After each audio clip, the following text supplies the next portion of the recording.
All right, so here is some scientific notation review. I'm just going to help set up most of these questions rather than do them out for you.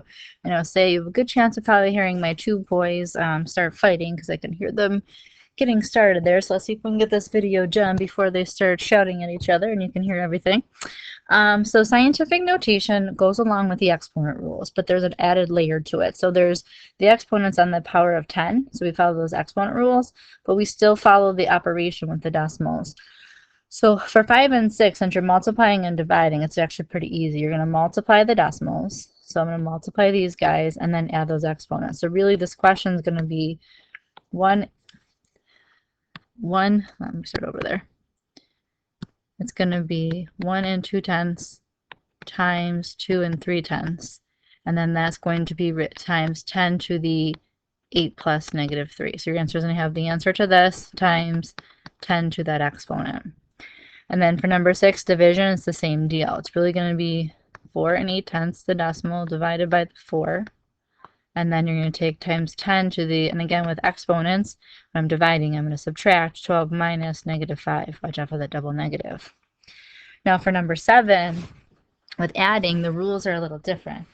We talked a lot about how in class adding started back in kindergarten where you had like terms. So like 2 cats plus 3 cats equaled 5 cats. You kept the like units, and then you moved into fractions. So like 2 sevens plus 3 sevens was 5 sevens. You kept the units. And then when you got to like 6th and 7th grade, 2 x's plus 3 more x's was 5 x's. So in order to add with scientific notation, these powers of 10 have to be the same, and they're not. So we have to do a little work, and we talked about that idea of compensation. So if I want to make this a 5 to match that, I want to add 1 to this, so I compensate and make this one smaller. So the new number is going to be 13 hundredths times 10 to the 5th. Now I have a 10 to the 5th and a 10 to the 5th, so I just have to take these two numbers, add them together. And again, you can just use your calculator. It's easier just to show you by hand here. So it would be 3, it would be 5.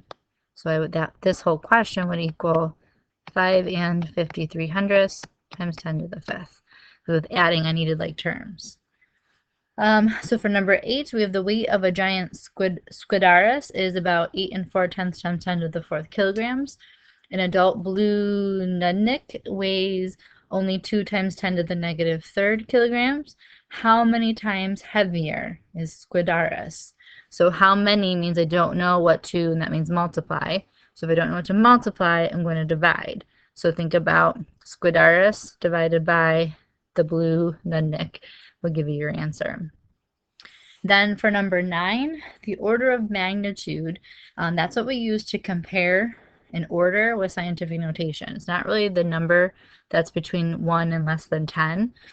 It's the power of 10, right? The order of magnitude is your power of 10. So for letter A, the order of magnitude would be 3. And you can use that to answer B and C. And that's it for scientific notation.